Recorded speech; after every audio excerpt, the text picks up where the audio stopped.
الله الرحمن الرحیم. الحمد لله والصلاة والسلام علی رسول الله.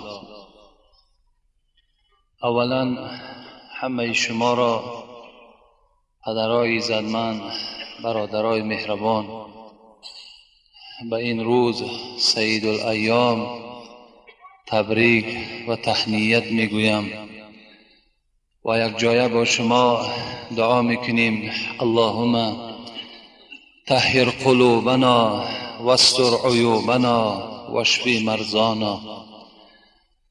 پروردگارا، دلهای ما را از کینه و از حسد خالی بگردان. پروردگارا، عیبهای ما را در دنیا و در آخرت پرده پوش بگردان. پروردگارا، بیماری های ما را شفای کامل، شفای عاجل نصیب بگردان. و خدایا، برادرایی که امروز از تنگی زندگی قرضدار شدند، خدایا قرضهای آنها را کنده بگردان. و خدایا، این جمعیت ما که از راههای دور و نزدیک به این خانه تو آمدند، عبادتهاشون خدایا به درگاهت مقبول بگردان. مرادها و مطلبهای نیکی که در دل دارند خدایا برآورده خیر بگردان. اللهم اعین علی ذکرک و شکرک و حسن عبادتک برحمتک یا ارحم الراحمین.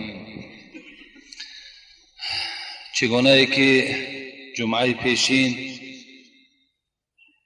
که موعظه های ما و شما پیوسته به حیات حضرت ابراهیم وابسته بود، شکر الهی که مختصراً که خبر داده باشیم، یعنی آگاه شدیم. و چندین جمعه که سوالهای خیلی زیاد در نزد ما ارسال شده است، میخواهیم که البته جواب آنها را به شما بگردانیم. اعوذ بالله من الشیطان الرجیم.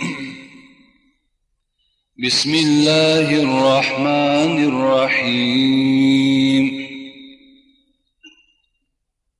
الم تر کیف فعل ربک باصحاب الفیل الم یجعل کیدهم فی تضلیل وأرسل عليهم طيرا أبابيل ترميهم بحجارة من سجيل فجعلهم كعصف مأكول. صدق الله العظیم. این آیتی که تلاوت کردیم از پاره 30 قرآن است که عبارت از 5 آیت است و در مکه مکرمه به اتفاق جمیع مفسران نازل شده است. و آغاز سخنم ما از این سوره مبارکه فیل به نام فیل مشهور است آغاز کردیم، زیرا نزد من یک مکتوبی هست که یک برادر 4 بار شد که از ما تکلیف دارد یکی سوره مسد، یکی سوره همین فیل را برای ما تحلیل کنید. البته مادامی که وقتی ما و شما قلیل است، من مختصراً به این سوره که الحال خواندم به شما قصه میکنم که چرا این سوره به نام فیل مشهور شد. پادشاه حبش نجاشی بود که در یمن یک والی را انتخاب کرد، یک سردار را در یمن انتخاب کرد به نام ابرهه ابن صباح اشرم. این ابرهه در دین نصرانیت بود و بسیار میل داشت که مکه مکرمه را تصرف کند و در زیر فرمان خود قرار دهد و شام را هم در زیر تصرف خود قرار دهد و خیلی عسکری کلان هم داشت و روز به روز نگاه میکرد که تمام مردم حاجی‌ها به سوی مکه مکرمه سفر میکنند، خانه کعبه را رفته زیارت میکنند. در دل این ابرهه یک رشک و حسد زیاد پیدا شد که چرا مردم به سوی مکه مکرمه به یک خانه‌ای که از سنگ عبارت است میروند و ای را زیارت میکنند. من از این خانه دیده زیباترش تیار میکنم و در شهر یمن یک کلیسای تیار کرد. مفسرای قرآن میگویند که بسیار سنگهای قیمت بها داشت و تمام مردم را دعوت کرد که مرحمت عبادتگاه از امروز اعتباراً در شهر یمن. چی میداند که این فرمان خداست؟ چی میداند که در این خانه کعبه چی حکمت است؟ وقتی مردم دعوت میکرد هیچ مردم میل به سوی کلیسای او نداشتند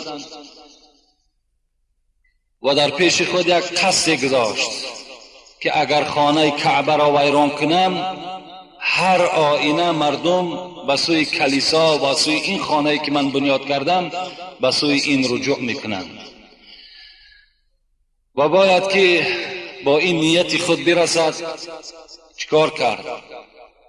60,000 عسکر جمع کرد با همراهی 13 فیل که سردار این فیلها به نام محمود نام داشت. این فیلها به اصطلاح امروزه گوییم همین چگونه که تانک ها امروز خانه ها را خراب میکنند، راه ها را خراب میکنند، این فیلها مثل همین تانک ها بودند که وقتی که سردارهای اونها امر میکرد که فلان جا را پایمال کن این فیل او را اطاعت میکرد. ابرهه 13 فیل دیگر را پیش و 60,000 عسکر از پس به مکه مکرمه سفر کردند. وقتی که به یکی از قشلاق‌های نزدیک مکه مکرمه رسید در حال نگاه کرد چوپان‌ها همه مالهای مردم مکه را وانی می‌کردند. مالها را همه را در زیر تصرف خود درآورد و یک نماینده را ابرهه به مکه مکرمه روان کرد که اشراف مکه را، سردار مکه را نزد من دعوت کنید. و در اون زمان ها میگه در مکه مکرمه سردار عرب ها این بابای پیغمبر عبدالمطلب بود که در وقتی که همین ابرهه میگه اطراف همون مکه را اشغال کرده بود و مالها را در زیر تصرف در آورده بود، 200 اشتر همین عبدالمطلب را هم در زیر تصرف خود در آورد که چوپان عبدالمطلب به عبدالمطلب خبر داد که ابرهه مالهای ترا، گوسفندها و شترهای ترا از خود کرد. آمد نماینده ابرهه نزد این عبدالمطلب و از عسکر و از نیت ابرهه به عبدالمطلب خبر دادند. عبدالمطلب گفت من قوت جنگ با ابرهه ندارم و ما یک مردم خیلی کوچک هستیم و هر کاری که میخواهد کردن گیرد، زیرا که ما دیگر توانایی و قدرت در ما وجود ندارد. و او را طلب کردن که نزد ابرهه میریم. آمد میگد به نزد ابرهه. مختصرا قصه را من برای شما میرسانم زیرا سوالها را جواب گفتن در کار. وقتی ابرهه آمد میگد نگاه کردم خیلی یک جوانی با تنومندی بود ابرهه و بسیار صاحب کلاه و صاحب تخت و میگد از عبدالمطلب پرسید چی میگویی؟ گفت من نیت کشتن مردم مکه ندارم، بلکه فقط نیت من این است که همین خانه کعبه را ویران کنم. عبدالمطلب گفت من گفت با تو یک نیاز دارم، یک سخنی دارم. گفت چی سخن داری؟ گفت نفرهای تو گفت 200 اشتر مرا گرفتند، من از تو طلب دارم که همان 200 اشتر مرا پس بگردان. ابرهه گفت عجیب مردی بدهی، من خانه را ویران میکنم که دین بابا و پدر توست، عبادتگاه توست، تو باشی از اشتر سوال میکنی. عبدالمطلب بابای پیغمبر چی گفت؟ گفت قسم به خدای همون خانه کعبه که من صاحب اشتر هستم، این کعبه به خودش صاحب دارد. اگر بخواهد خانه خودش پاسبانی کند، اگر بخواهد خانه خودش از دست تو نجات دهد. من به سر اشتر خود آمدم. ابرهه حیرت دماندند و ابرهه میگد این عبدالمطلب خبر داد که من باوری دارم که خداوند تو را نمیگذارد که خانه این خلیل خودش ابراهیم را تو ویران کنی.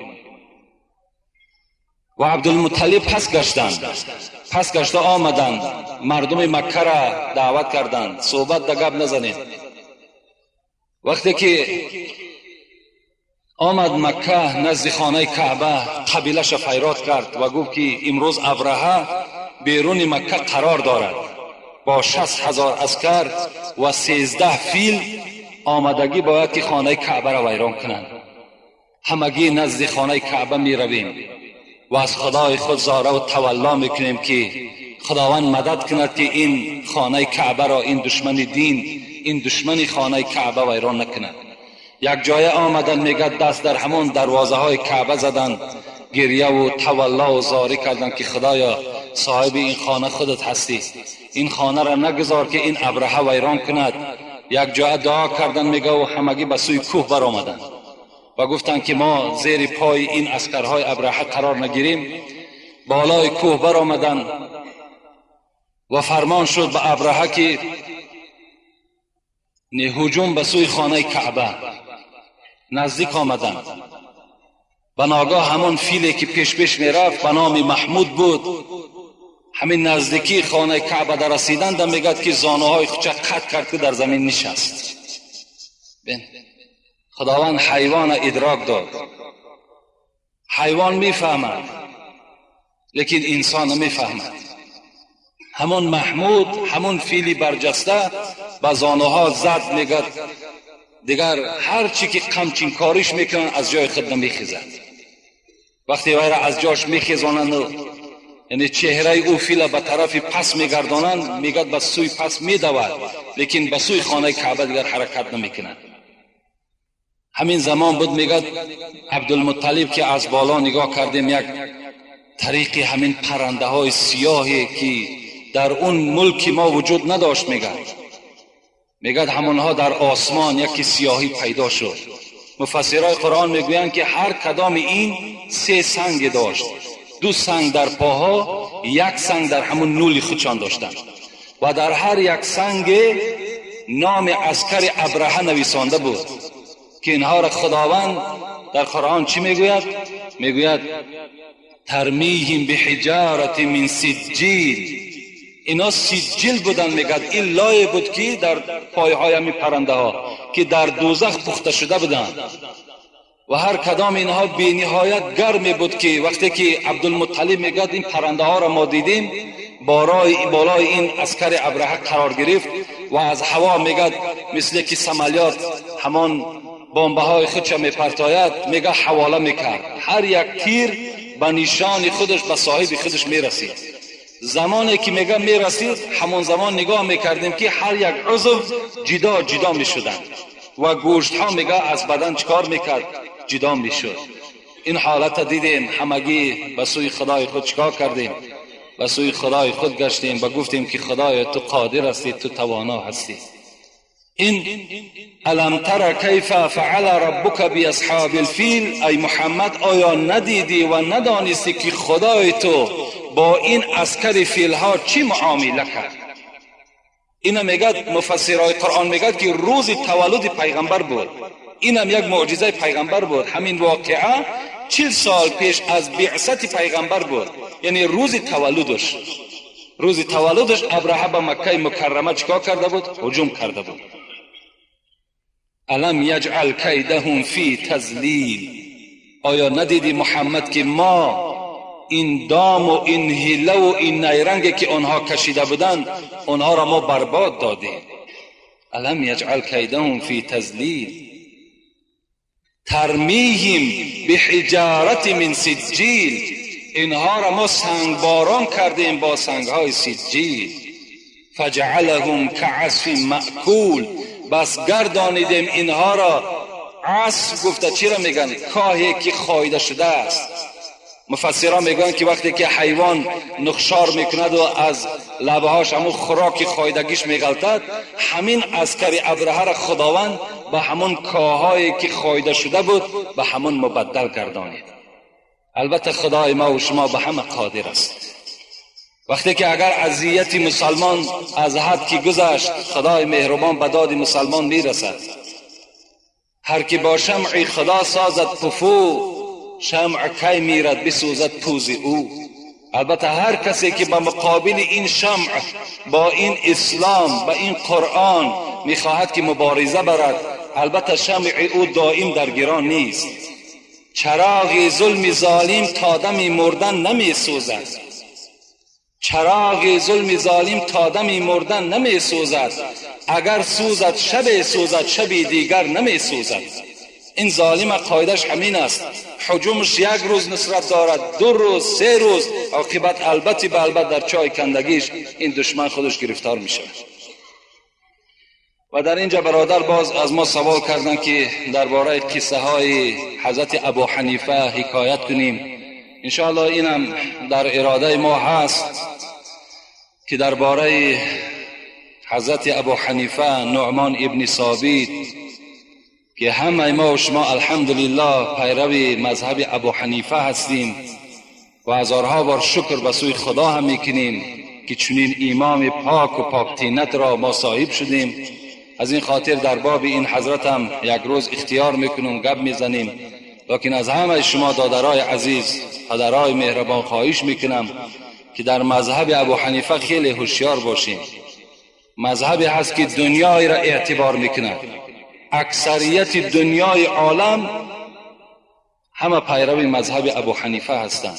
مذهبی هست که هیچ خلل و هیچ خطای در او وجود ندارد. همه شما را باوری میکنم آن چیزی که ما و شما از مسئله های کدام مسئله ای که نباشد، از عبادت است غیر عبادت است، ما و شما رفتار میکنیم، همه اینها 100% حق هستند، هیچ جای غلطی ندارد.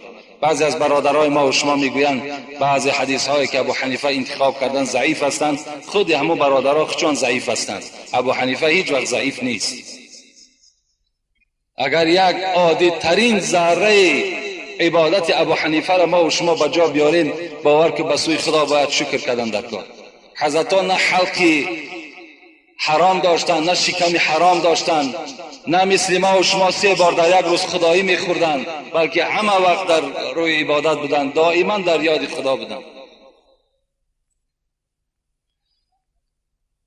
السلام علیکم دامنای محترم، درود و رحمت خدا بر شما باد. من از 35 کیلومتر راه دور به این مسجد شما می آیم و شما را بسیار دوست می دارم. یک سوال دارم. میگویند که کور دشمن خداست و کر دوست خداست. آیا اینها را خدا خودش کور و کر نکرده است؟ البته در مقال ما و شما هست که کور دشمن خداست و کر دوست خداست.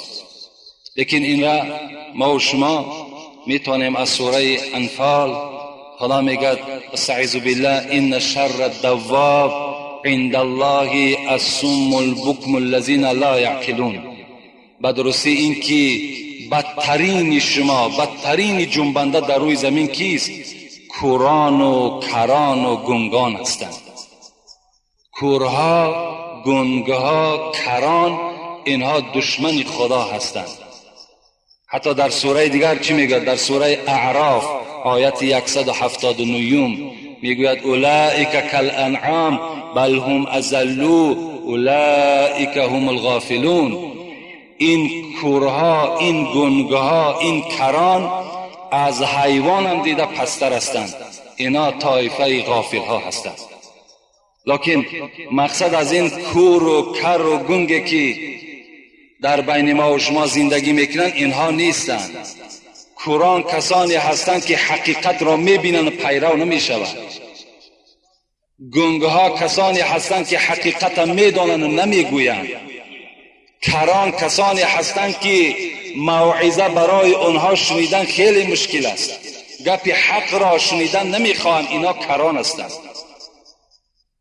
هر کسی که اگر یک عمل ناسواب میبیند. چگونه پیغمبر گفتند اذا رأى منکم منکرا فلیغیر بیده فإن لم يستطع فبلسانه فإن لم يستطع فبقلبه و ذلك اضعف الایمان. کدام شما اگر یک کار نامشروع را میبینید، یک کار ناسواب میبینید، در خاندانتان مثال میبینید یک کارهای حرام در بالای دسترخوان‌ها چیزای حرام که میبینید، با دستهاتون تغییر بدین، این زمان شما بینا هستید. شما این زمان کور نیستید. وقتی شما چیزی حرام میبینید، کار حرام میبینید، لکن چشم میپوشین میگین ای خیر، خودش جوابش میگوید، این حالت در شما کوران هستید. یا اینکه شنیدن امر معروف و نهی منکر برای بعضی از برادرها اگر دل خراش باشن، اونا کران هستند.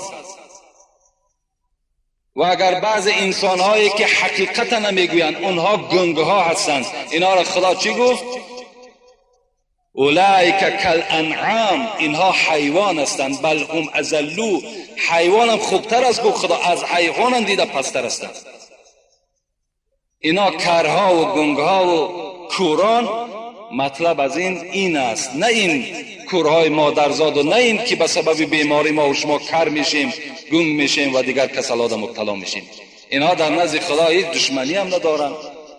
اینا برعکس در نزد خدا اگر عابد باشن، عبادت کننده باشن، ثوابهای جزیل صاحب میگردن.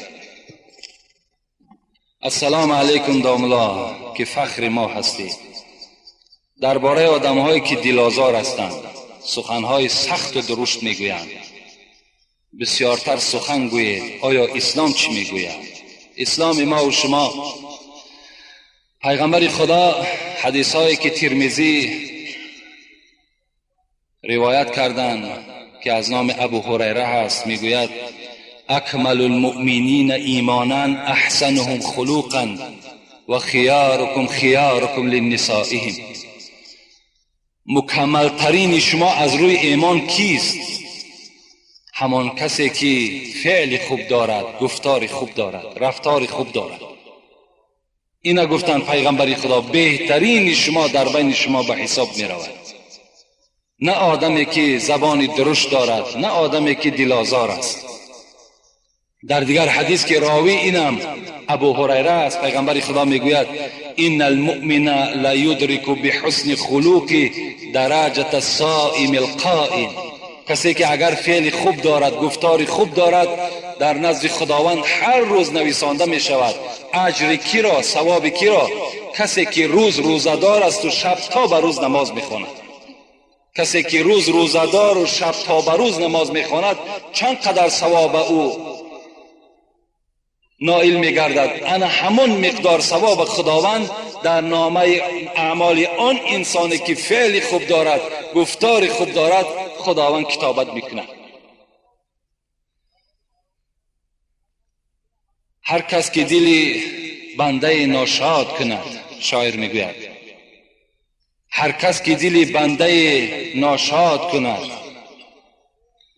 جبر و ستم و جفا و بیداد کند.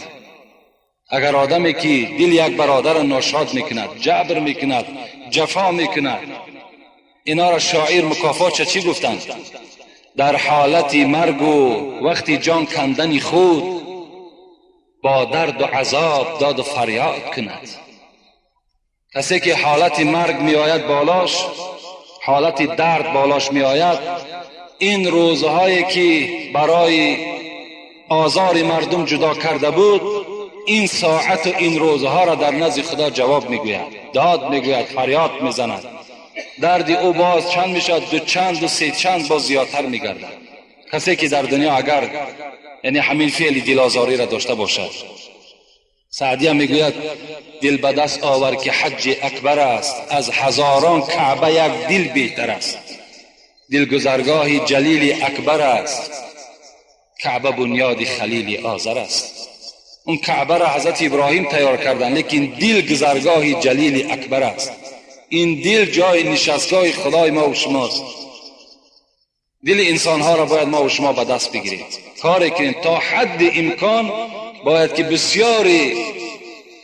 بسیاری دشنام ها و دیگر قباحت ما و شما تحمل کنیم.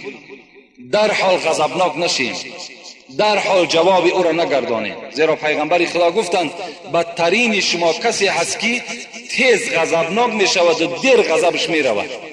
این بدترین شما هستید. السلام علیکم حاجی داملا. تمام خانواده هایمان شما را دوست می دارند و کسیته های شما را هر جمعه گوش می کنند و انتظاری می کشند. من یک سوال دارم. عائله من نمازخوان است و در بازار سوداگر است و خود نیز در اداره دولتی کار می کنم و یک خواهرم نیز کارگر است. داملا اسلام برای کار کردن زن چی می فرماید؟ خواهش می کنم. یعنی اسلام مقابل نیست که خواهر و زنهای ما و شما کار نکنند، بلکه اولا چیزی که من برای شما خبر می دهم، خواهر ما و شما نفقه او در گردن پدر و مادر است، در گردن پدر است تا وقتی که به شوهر می براید و زنهای ما و شما را نفقهش در گردن ما و شماست تا وقتی که اگر طلاق میخورن از تا حتی در عیده هم باشن اگر نفقهشان در گردن ما و شماست. از این خاطر اگر احتیاج به سوی مثال کار کردن نداشته باشند حاجت نیست. اگر دست رسا باشد، شرایطا باشد، میلش با که ندارد. لیکن اگر یعنی علاج نباشد، مثل که امروز بیمارخانه ها احتیاج به سوی زنها دارد که ما و شما زنها را میبریم، نمیابیم یک مثال زنی را که همون زن ما و شما را طبابت کند. دل ما و شما به سوی مردها دور می رود. اگر باشد هم زنهایی که مثال مسلمانی که نمازخوان و خدا ترسی که اگر باز در همین بیمارخانه ها کار کنن، این البته ضروری است. اون زن از خانه نشستن در همون بیمارخانه کار کردنش ضرور است. لکن اسلام ما و شما طلب میکند که همان زنهایی که به سوی بازار می روند یا به سوی کار می روند سطر اسلامی را باید که رعایت کنند. باید در کوچه با گپ‌های با مردهای بیگانه و نظر کردن به سوی مردهای بیگانه ده اسلام اونها را منع میکند. اگر این شرطها را زنها به جا بیارند، هر آینه برای اونها چی در بازار نشستن چی در کارخانه کار کردن این باکی ندارد، با شرطی که همون زنها خالی از همین گپ‌های با نامحرم‌ها و بی سطر و دیگر حالت‌ها قطعی اگر از خانه بیرون نشود. یک حدیث من نویساندم، میخواهم امین به سمع شما برسانم. پیغمبر خدا گفتند ایاک بالخلوة بالنساء والذی نفسی بیدی ما خلا رجل بامرأة الا ودخل الشیطان بینهما ولأن یضحم الرجل خنزیرا متلطفا بطین او حماءة خیر له. پیغمبر گفتند از خلوت با زن بپرهیزید. یعنی اگر زن بیگانه باشد شما از خلوت کردن او، یعنی با او یک جا نشستن پرهیز کنید. قسم به آن ذاتی که جان محمد در دست اوست، مرد با هیچ زن خلوت نکند که سیوم آنها شیطان می شود. وقتی که مرد با یک زن بیگانه نشست، چی در خانه چی در کارخانه در کجای نباشد، حتمی شیطان سیوم نفر اونها می شود، اونها را وسواس می کند. اینا از تجربه حیاتان خودتان یک تفکر کنید. برای مرد همنشین و نزدیک شدن با خوگ آغشته با خاک و لای بهتر است از اینکه همنشین با یک زن بیگانه میکنه. پیغمبر گفتند با یک خوگی که آغشته لای است و آغشته خاک است، با او همنشین شدن بهتر از اونی که با یک زن بیگانه شما می نشینید. زیرا که عاقبت زن با زن بیگانه نشستن این چه است؟ این زنا هست. این بار با او مثال با صحبت‌های شیرین صحبت میکنین، عاقبت با یک دیگر دستی به دست سلام میکنین، عاقبت با یک دیگر یک موعد اعلان میکنین که فلان جا ما و تو ملاقات میکنیم، عاقبت چی میشود؟ کارش به زنا انجام مییابد. السلام علیکم داملای شیرین سخن. از شما خواهش دارم به سوال من جواب گردانید. من هر روز جمعه روزه میگیرم. روزه من در نزد خدا قبول است یا نه؟ قال رسول الله صلی الله علیه و سلم لا یصومن احدکم یوم الجمعه الا یوما قبله او بعده.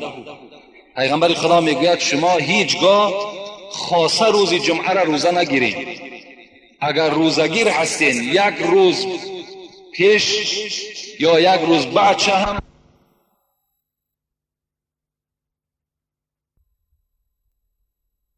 در نماز با هر طرف نگاه میکنن، این چی میشود؟ آیا نمازشان ثواب دارد یا نه؟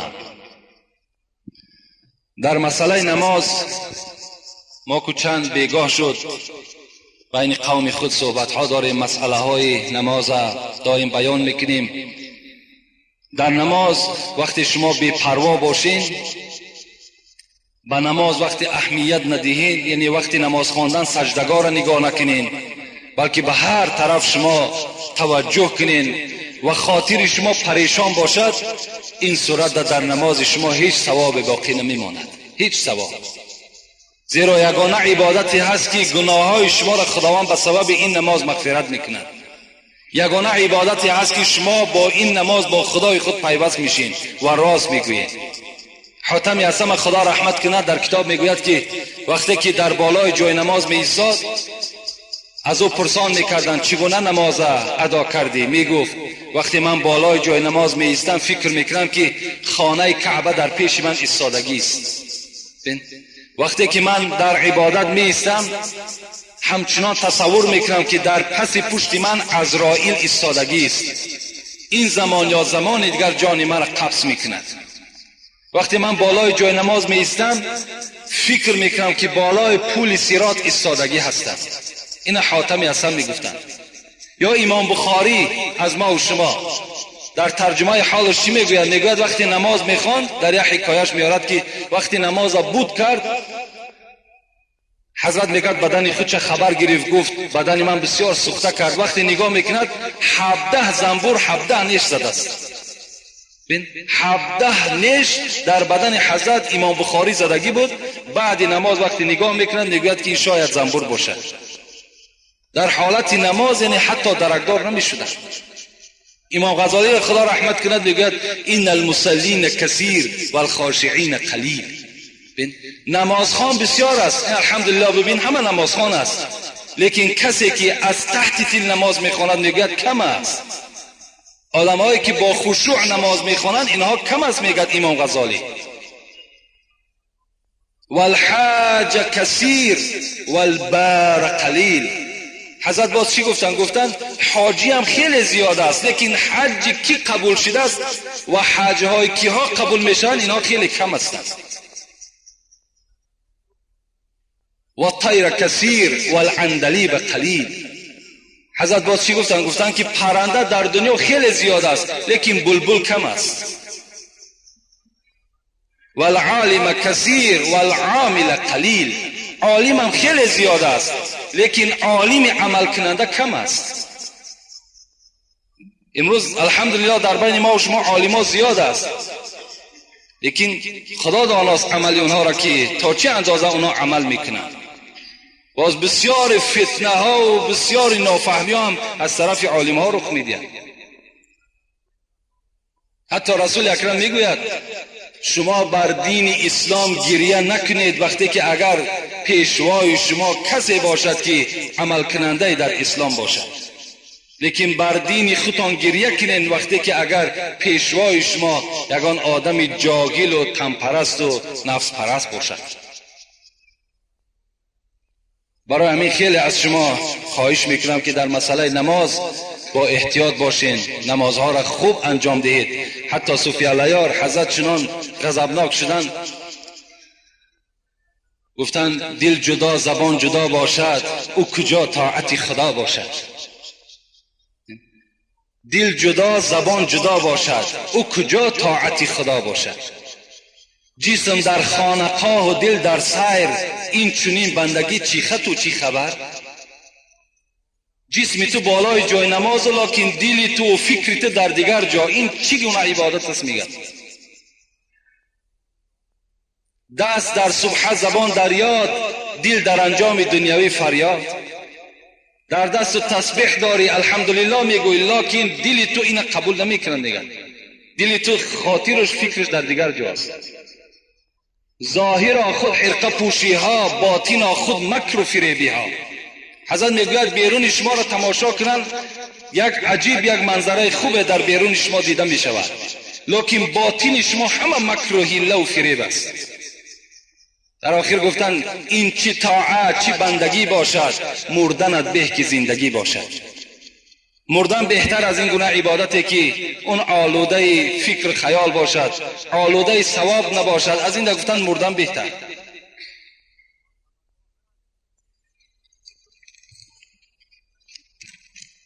السلام علیکم داملای محترم. ما یک گروه قوم مسجد از قفای ملای خود نماز میخوانیم، لیکن داملای ما نماز شام را میخواند و سله‌اش را مانده از مسجد برآمده میرود. این کار قریب هر بیگاه تکرار میشود. ما با او گفتیم که این کار را نکن، میگوید که میگیم که ترک فرض است، لیکن به ما اهمیت نمیدهد و معاونش را میگوید که نماز را خوانید. التماس داملای محترم، آیا ملای ما گناهگار میشود؟ به آیت قرآن گویید. اگر دیده و دانسته نماز جماعت ترک کند، البته به البته گناهگار میشود. چی ملا امام باشد، چی آدم عادی باشد، اگر در نزد او مسجد باشد و بازم این صدای حی علی الصلاة حی علی الفلاح با اون محله میرسیدگی باشد، یعنی در همون محله مسجد باشد و بازم این که به مسجد نهایت، البته گناهگار در نزد خدا. پیغمبر خدا حدیث های بی نهایت بشماری هست، حتی میگوید ثلاثه لعنهم الله. این خیلی یک وعید سخت پیغمبر خداست. سه طایفه را گفته است پیغمبر خدا که در لعنت خدا گرفتار هستند. لعنت خدا را معناش این است که از رحمت خدا شما دور هستید. کی است این طایفه ها؟ من اما قوم وهم له کارهون. یکم همان ملایی که مردم نمیخواهد ملاگی او را و وای بزوری ملا شده است، بزوری همون منبر از خود کرده است، چی بازار بی پول باشد، چی بازار بی آدمایی که مثال در دیگر اداره ها دارد، چی مثال پشت و قناتی به قوت دارد، همون محراب از خود کرده است، لیکن مردم را دوست نمی‌دارد. به سبب چی دوست نمی‌دارد مردم؟ به سبب آنه که این ملا ارزنده محراب نیست، این علم ندارد، این تقوا ندارد، این خدا ترسی ندارد. از این خاطر مردم وای بد میبینند. پیغمبر خدا گفتن لعنت خدا بر این امام باد. دوم و امرأة باتت و زوجها علیها ساخط. دوم زنی که شوهر از وی ناراضی است، زنی که با همراهی شوهر یکدیگر قطع قهری هستند. اینا را پیغمبر خدا گفت لعنت خدا بر همین زنی که با همراهی شوهر خود ناساز هستند، یعنی گفتاری خوب ندارند، با یکدیگر ملال هستند، قهری هستند. خداوند این زن چیکار میکند؟ در غضب خودش گرفتار میکند. ایما امرأة ماتت و زوجها عنها راض دخلت الجنه. پیغمبر خدا گفتند کدام زنی که میخواهد به حساب و به حسد اگر وارد جنت شود، شوهرش در دنیا راضی بگرداند. شوهر اگر از او راضی شد، شوهر در حق او دعای خیر کرد و البته وارد جنت میگردد. و سیمش که است رجل سمع حی علی الصلاة حی علی الفلاح ثم لا یجیب. پیغمبر خدا گفت سیمش نفری که در همون محله شان یا ملایی که در همون محله ملا امام است لیکن در نماز جماعت اشتراک نمی کند، حی علی الصلاة حی علی الفلاح را میشنود، بازم این قبول نمی کند و در لعنت خدا گرفتار است. حضرت ابو هریره میگوید که لئن تملأ اذن ابن آدم رصاصا مزار. اگر در گوش فرزند آدم سرب آب کرده بریزند، خیر له من ان یسمع النداء ثم لم یجیب. این برای او بهتر است از اونه که در محله مسجد هست در نماز جماعت اشتراک نمیکند. اینا خیلی یک وعیدهای سختی است از جانب پیغمبر ما و شما در حق کسانی که نماز جماعت ترک میکنند. امروزا اکثر جوانها نمازهای جماعت ترک میکنند. در بسیاری از مسجدها شاید سببش همان پیشواشون باشد که در مسجدها، در بعضی از مسجدها جوانها کم دیده می شوند. حالان که خدا را شکر اون قدرت و توانایی و سلامتی که در جوان هاست در پیران سال ها نیست. برای همین البته از همه شما خواهش دارم که در نمازهای با جماعت اشتراک کنین، انشاءالله ثواب خیلی زیاد میگیرین. اگر شما دیده و دانسته نماز جماعت ترک کنین در نزد خدا مسئول هستین، گناهگار میشوین. حتی خدا رحمت کند همین صاحب مسلک میگوید به خصوص آن گزیده دو صحرا خاتم انبیا حبیب خدا، وقتی آخر که ماند از پا باز گوش او را رسید بانگ نماز، گفت بر مرتضی مرا بردار جانب مسجد جماعت آ. از حیات آخر پیغمبر حکایت میکنه، زمانی که پایهای حضرت دیگر کار نمیکرد. حضرت علی در خدمت پیغمبر خدا بودند، گفت بر مرتضی مرا بردار جانب مسجد جماعت آ. مصطفی که به خادمی سر داشت، مصطفی را به پشت خود برداشت. پشت پای رسول معبودی از ضعیفی به عرض می سودی، با چنین مهنت و مشقت و درد به جماعت ادای طاعت کرد.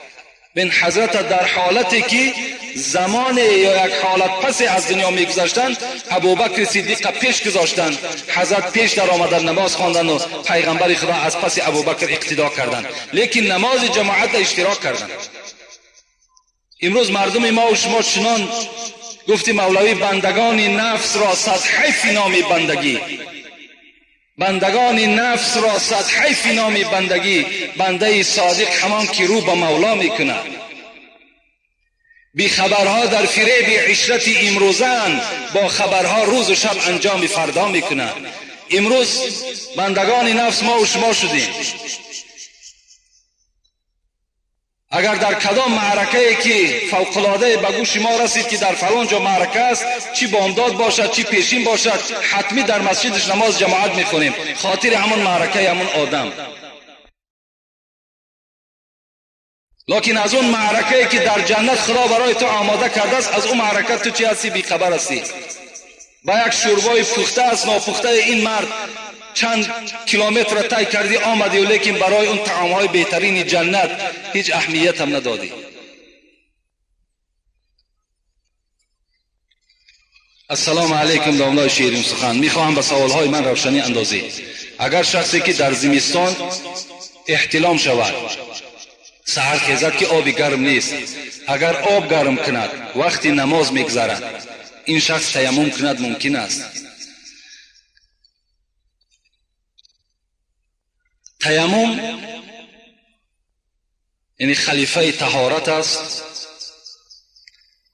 نزد عاجز آمدن از آب. یعنی اگر شما آب نیافتین میتونین که تیمم کنین. خب اول مرضین یا اینکه اگر بیمار باشین که آب خنک در بدن شما زلال میرساند، این زمان هم شما میتونین اگر آب گرم نباشد تیمم کنین. او بردین یا آب خنک است. از جهت خنکی هم فقه حنفی میگوید که اگر آب خنک باشد و وقتی نماز رفته ایستاده است، اگر تو از پی آبازی شوی و وقتی نماز میگذرد، این حالت شما میتونین که تیمم کنین و نماز ادا کنین. باز برای وسیع‌تر همین موضوع برای کسی لازم است آمده گر میزنی انشاءالله باز برای تو معنی داد میکنی. یعنی الحالش همین قدر شما بفهمین که یعنی آب خنک اگر در وجود شما زلال نرساند، این صورت تیمم برای شما جایز نمی شود. لیکن اگر آب خنک بر وجود شما زلال میرساند، این صورت آب گرم کرده استفاده کنیم. لیکن گرم کردن در شرایط نباشد، این حالت شما میتونید که تیمم کنید. شخص جنوب با یک تیمم هم غسل و هم طهارت کنه درست است. البته آدمی که همون جنابت در مبتلا شده است، همون تیممی که میکند همون کفایت کننده است، هم برای جنابتش و هم برای چیز طهارتش. یعنی با یک تیمم تو البته از جنابت هم پاک میشی، باز صاحب طهارت هم میشوی. لیکن نماز که خواندی الکی تو قدرت بر آب داری، این صورت آب گرم میکنی و آبازی میکنی، باز به نماز دیگر تیار میشوی. شخص در نماز 4 رکعته لایق شد که قعده آخر بود، امام سلام داد و آن شخص نماز را دوام داد. با جماعت داخل شده است یا نه؟ البته داخل شده است. کسی که در کدام رکعت نماز اگر می آید امام در می یابد، اون البته از نماز جماعت حساب می خورد. حتی شما از امان خانه قدم میزنین به سوی مسجد، آمدین که نماز جماعت دایراب هم که نکنین، شما ثواب نماز جماعت گرفتین. حتی که پیغمبر خدا میگوید که نگاه میکنین که وقت کم است، شما در راه ندوین، حتی برای نماز جماعت ندوین، بلکه آهسته آهسته قدم زنان به مسجد بیاین. اگر چی بود کردن میلش خود تنها میخوانی، تو در حکم جماعت هستی، تو ثواب جماعت میگیری.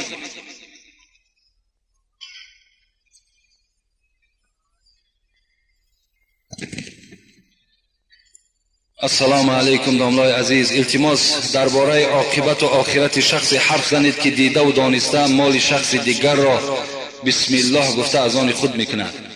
چند سال باز مال خودم را از دست همین گونه مسلمان ها گرفته نمیتوانم. با احترام یکی از اخلاصمندانتان. این الرجال یتخوزون یتصرفون فی مال الله بغیر حق فلهم النار یوم القیامت. بخاری. امام بخاری در حدیثهای خود بیان میکند که کدام مردی که مال یک برادرش تصرف میکند بغیر حق میگیرد، یقینا انتظار باشد که آتش دوزخ منتظر وی است.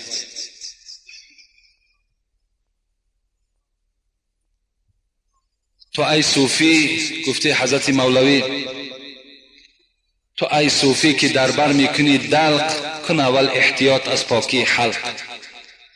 اگر حلق کسی آلوده باشد، کجا در معرفت پالوده باشد. وقتی که اگر شما حرام خور باشین، اگر ما و شما مال یک برادر را بغیر حق تصرف کرده باشیم، این مال برای ما و شما حرام است. وقتی اون مال حرام تا وقت در دست ما و شماست، یا تا وقتی که حقی را ما ادا نمیکنیم، عبادتهای ما و شما در نزد خداوند ناقص است. عبادتهای ما و شما در نزد خدا ثواب ندارد. این نمازی که ما و شما میخوانیم به مقصد چی میخوانیم؟ تا که ما و شما را از همین کردارهای بد باز دارد. وقتی ما نماز میخوانیم و باز همین نماز خواندن که به این کردارها چنگ زدیم، این صورت در اون در عبادتهای ما و شما هیچ ثواب باقی نمیماند.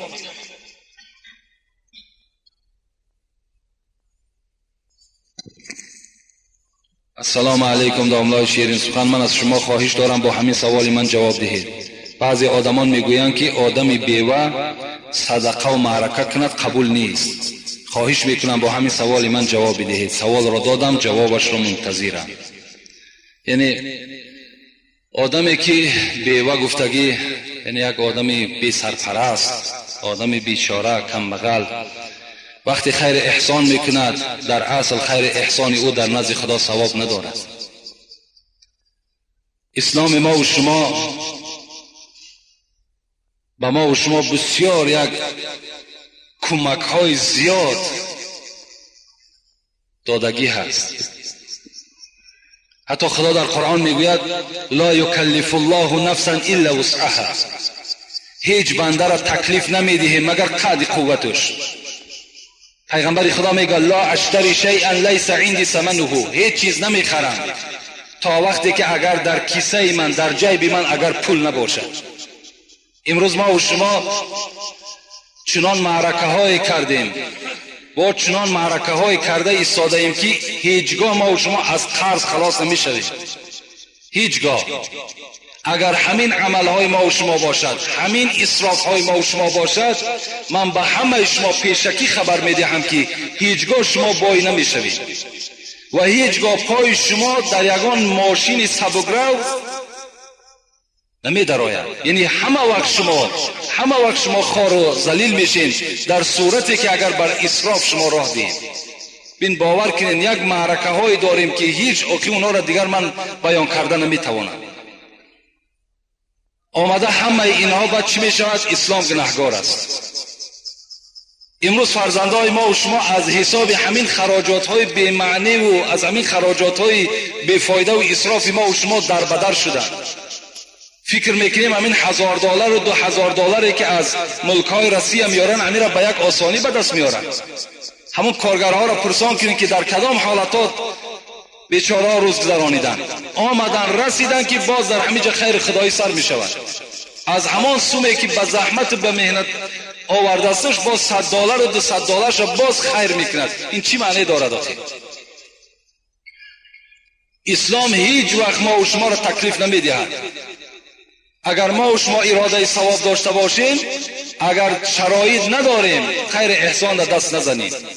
برای ما و شما خیر احسان مرحمت، نماز جمعه، صحبت خوب، چهره خندان، همه این در نزد خدا ثواب دارد. باید همین یک عمر همین مردم ما و شما قرضدار باشد. ما و شما از حساب همین ناداریمان هیچ جا سیاحت برآمده نمیتونیم. تمام استراحت جاها در کیا استراحت میکنند؟ همون کسانی که هیچ نه بوی اسلام به مشامشان رسیدگی است. همه راحت اونا از خود کردگی هم. برای ما و شما را چنان پروگرام‌های جور کردگی هستند که دیگر اصلا میگون که از قرض نمیبراییم. یک مرده 3 بگی نمیتیم، 7 بگی نمیتیم، 40 میتیم، 20 میتیم، سال میتیم، 1 سال دیگر پنجشنبگی میتیم. در کدام کتاب است این؟ کنی کو در کدام کتاب است؟ کنی همین بین شما اگر داملای باشد خیزت گوید 100 جان ما هم قبول داریم. همین بارهای وزبین در گردن مردم بار کردیم. از این خاطر کدام انسانی که دست نارسا دارد، از همه شما خواهش میکنم از همسایه نترس، از همسایه شرم نکن، از خدا شرم بکن. خود همون قوتت.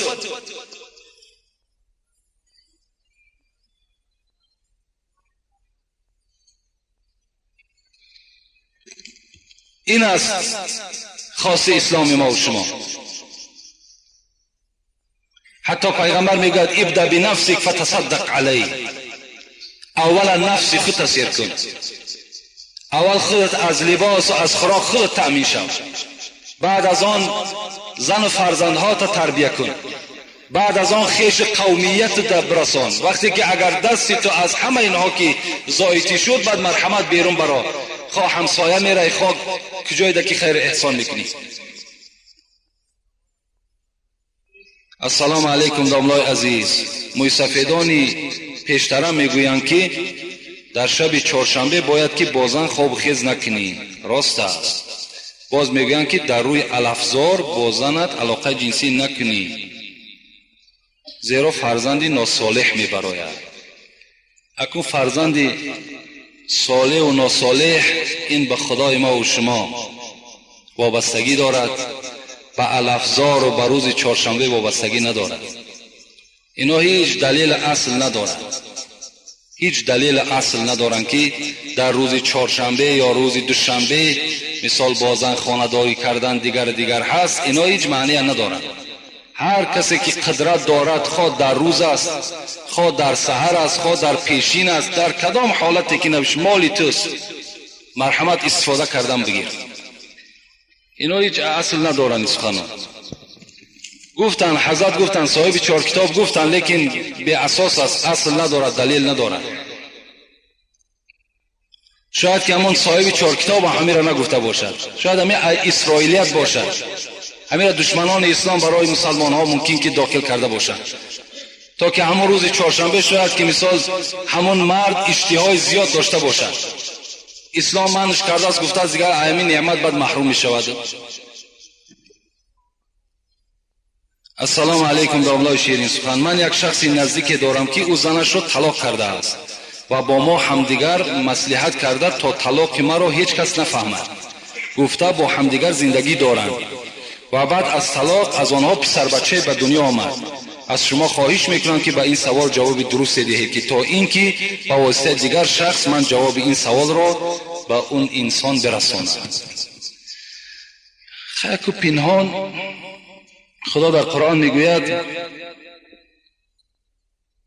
این تبدوا ما فی انفسکم او تخفوه یحاسبکم به الله. شما چی پنهان عمل، چی عملی را در پنهانی انجام میتین، چی عملی را در آشکارا انجام میتین، از همه این خدای شما با خبر است. پنهانش کرده است. مثال با زن طلاق کرده شده که زندگی میکند، زندگی و البته حلال نیست. اون فرزندی که به دنیا آمده است، او فرزند الکه ولد زنا هست، اون بیچاره الکه یک داغ در وجود او جایگیر شد. این کارها آینده آشکار می شوند و همون فرزند بیچاره که هیچ گناه ندارد زیر ملامت رفیقاش گرفتار می شود. برای همین بهترین صورتش همین است که این پنهان کردن در کار نیست، بلکه در مفتیات رفته عریضه کردن در کار، مراجعت کردن در کار. راهاش باشد مرحمت، راهاش نباشد باز یگان توصیه دیگر همون صاحب فتوا هستن به شما توصیه میکنند. و آخر دعوانا ان الحمد لله رب العالمین. پروردگار عاقبت کار همه ما بندگانت را به خیر بگردانی.